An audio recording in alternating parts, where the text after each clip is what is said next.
Thank you for clicking on the video. Welcome back to the channel. This is another review for The Real Housewives of Potomac, Season 7, Episode 14, Shakeups and Makeups.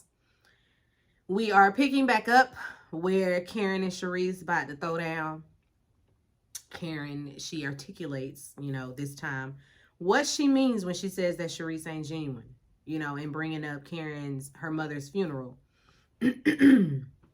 Sharice is trying to assure her that I went to be supportive, and she was the only one out of this friend group that showed up. Robin chimes in talking about, so you were lying when you said y'all were good. I wish she'd shut up. I really wish she'd just shut up. Just eat. Just eat your damn food. Ain't nobody talking to you. Ain't nobody address you. Ain't nobody said nothing to you. Ain't nobody said, Robin, what you think? Robin, do you think? Girl, please. Anyway. Giselle. She also talked. I wrote that down. She also talked her shit in the confessional. I mean, next, Karen and Sharice, they still going back and forth.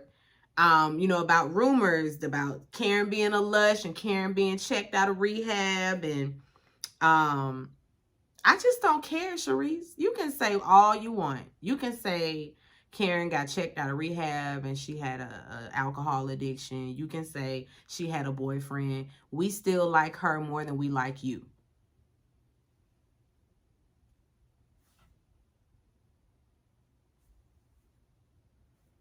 She really think we care. Girl, we don't care. We don't care. So it don't matter. Like, we still like her more. You came up with the group. You did all that. Cool. We still like her more. Thank you for your contribution in getting the group together. Thank you for that. Thank you for bringing us Karen. Well, you ain't even bring us Karen, but thank you. But we still like her more than we like you. Ashley, wants to wrap it up because it's going left. It's getting dark. Let's, we got to move on. So we move on to Mia and Jacqueline. Jacqueline says, this is between me and my girl. This is like family. So we're going to discuss our issues amongst the two of us. It's private. This is our issue. Don't be trying to get us to have no moment, While the other ladies, they done had their drinks. They out in the lobby or something like that, dancing to Candace's music. Me and Jacqueline do take a minute to talk privately. Jacqueline, tells her what happened was unacceptable. I felt like you were insinuating that I was sleeping with Gordon, and that's a lie.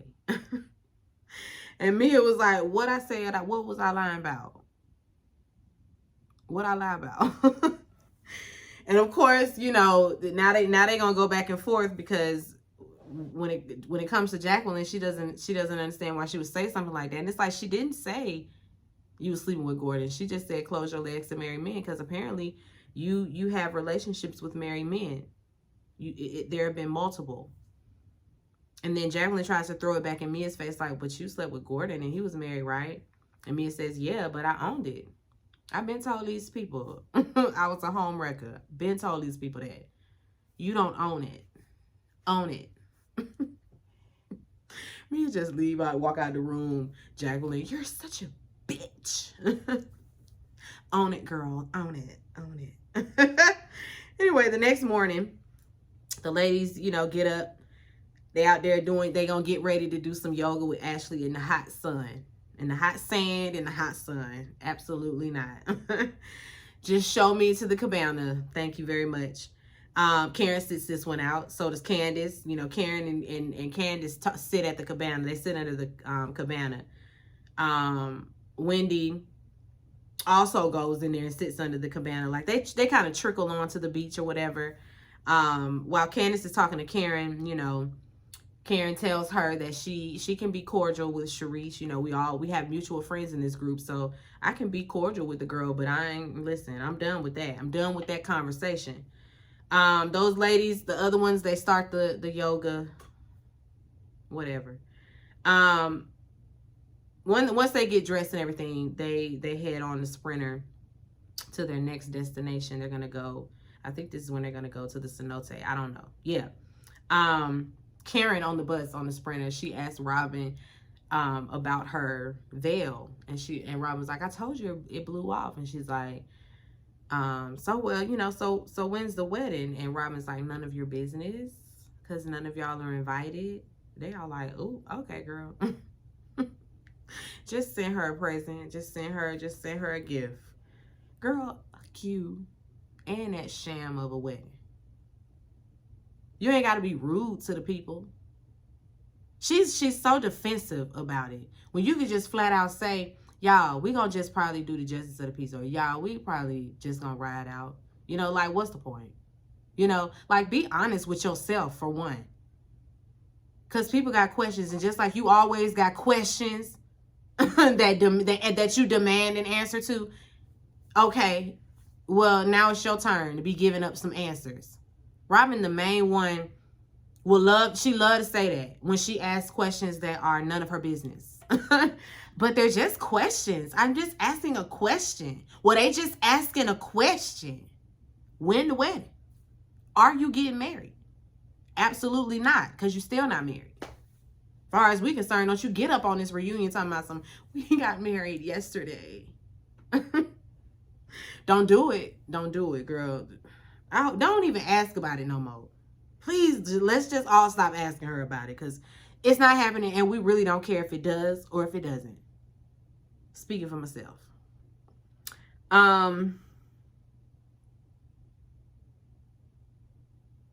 Anyway, they get to the cenote. The water is supposed to bring healing. It's healing water. It's freezing cold water. It's mosquito-infested waters. So, some of them are having fun, and some of them are like, let's go. I'm ready to just go eat. I'm just ready to go eat. The mosquitoes are out. They go and eat, and Karen asks how Candace and Ashley are doing. Ashley, she clarifies why she brought Deborah. Oh, excuse me. I said Chick-fil-A.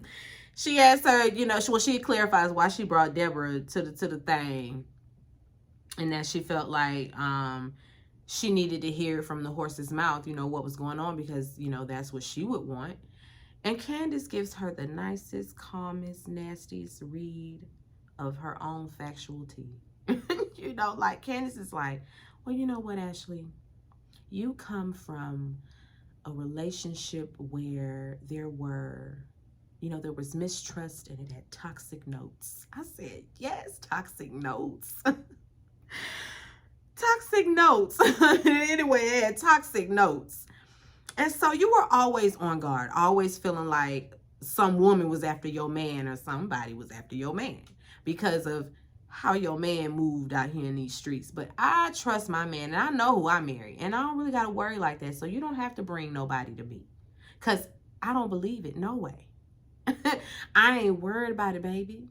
And I hope that one day you find a relationship where you don't have to be on guard either. And Ashley can't say nothing but, you know what, I respect that. And you better, because of what you gonna say. It's the truth. It's the truth. Can't say, I know who I married. Ain't no need and none of that, girl.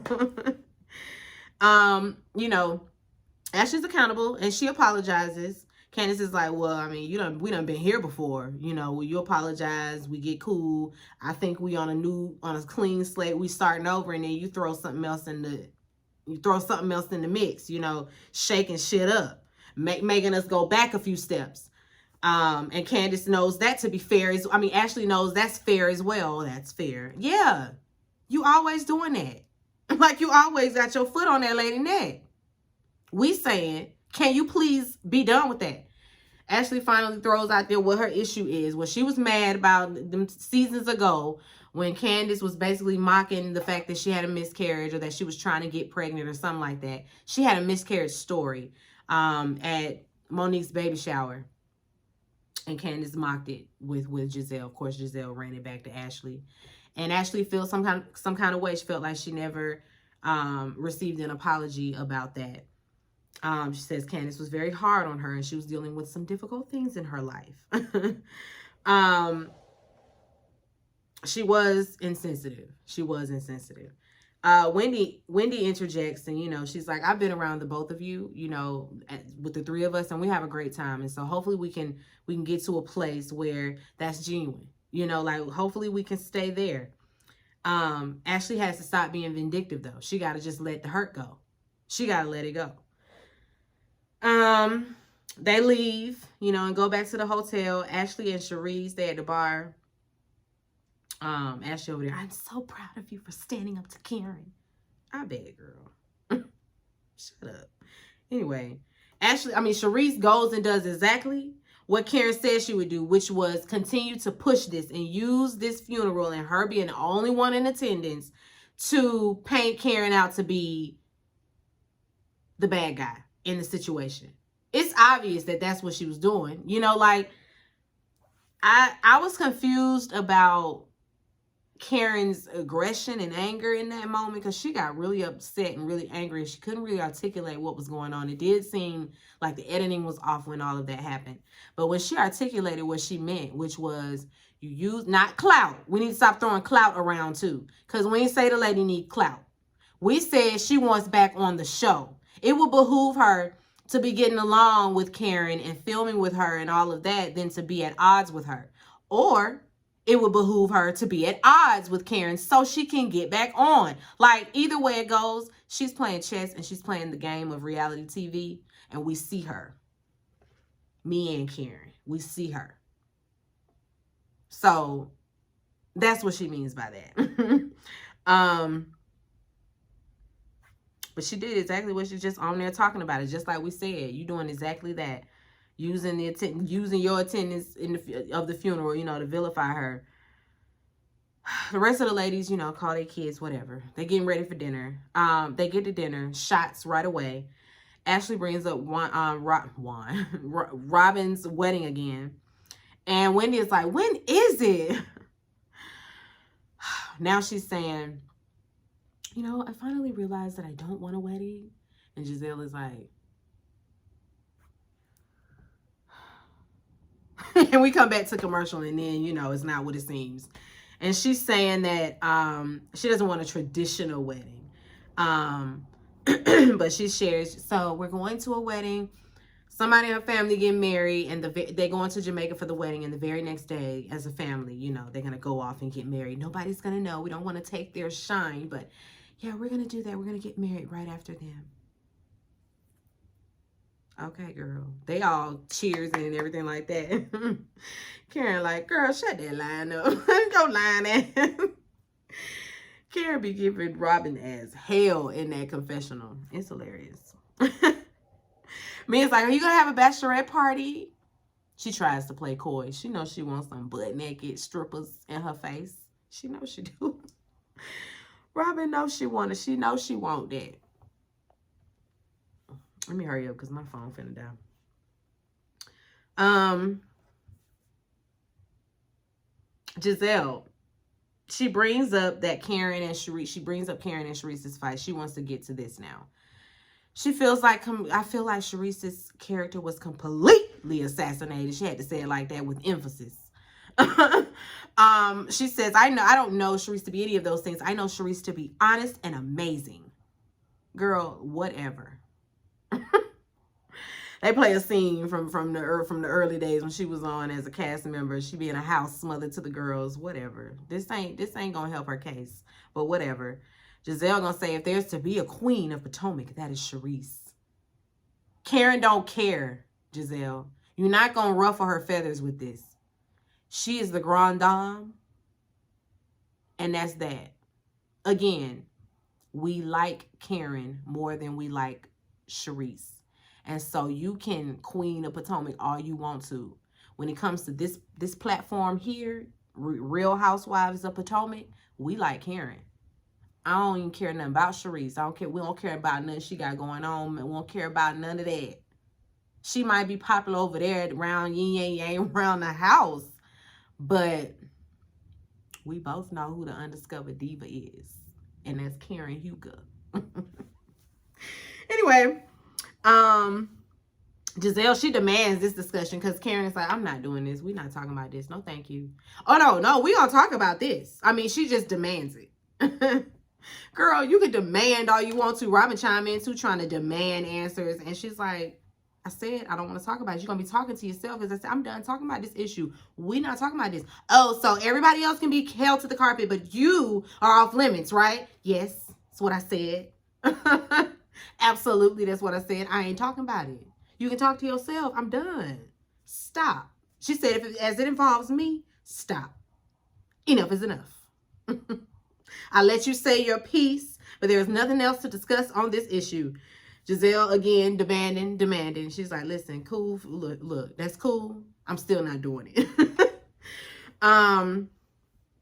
She in there, Robin in there, you know, trying to get her a moment as well. Trying to get a rise out of Karen, trying to get Karen to, you know, go back and forth with her, and Karen is just not doing it. You're all mad and worked up all by yourself. So continue to just run your mouth. Because that's essentially what was happening, because Karen was not budging on that. I'm not talking about this no more. We're not diving into this anymore. You're going to be talking to yourself. I have checked out. Sharice uses the moment to get some more sympathy. She says, well, I put the girls together. You know, Karen, you sat at my table and people thought that we were friends, and then that's how you got put on. But she didn't put the word in for Karen. She created the rest of the girls. And Robin says that that's why Karen, you know, is mad. She never liked the fact that she put the group together. That don't even make sense. That don't even make sense. What? If anything, if you were saying she was mad she didn't get picked, you know, by her. If you were saying that, then okay, that might be plausible. But I don't think that lady cared, because you see who we like. It's about personality and how you come off on screen. Sharice just don't cut it. She just don't cut it. She looked disheveled and frumpy and drunk all the time. Anyway, I think I'll see you for who you are. Robin was getting on my nerves. She was getting on my nerves. She was getting on my nerves. Karen ends up apologizing to the group, you know. And then Robin's like, oh, you apologize to the group, but not Sharice. And then Candace is like, oh, that's triggering. Just like when Mia apologized to the group, but not Wendy. Okay, so now we're going down this road. And Mia's like, well, that's because I'm not sorry about what I said. I'm not sorry about that. And Wendy's like, you're not sorry about assaulting me? Do you know what the definition of assault is? Do you know what the definition of assault is? Actually, Wendy does. And so Wendy gives us the definition of assault. And she says, I didn't give you permission to put your hands on me. Mia deflects and says, well, do you know what the definition of defamation of character is? And Wendy is like, girl, don't try to do the words. We're not going to do the word play with me. We're not doing the word play with Wendy or Cepho. We're not doing it. You cannot, Mia. Just sit this one out. Just go on and be quiet. Mia says that she called her husband gay. She did not say those words. Now, what she insinuated was that they get down. You know, she said, you and your husband like to sleep with other women and men. That could mean Mia sleeping with the men he liked to watch. It could mean Mia, she liked to watch him. It could mean a lot of things, but it was up for interpretation. I never said flat out Gordon gay. So don't throw that out, you know, in the atmosphere, spreading that around like that's what I was doing, because that's not what I was doing. Don't even try to use that one.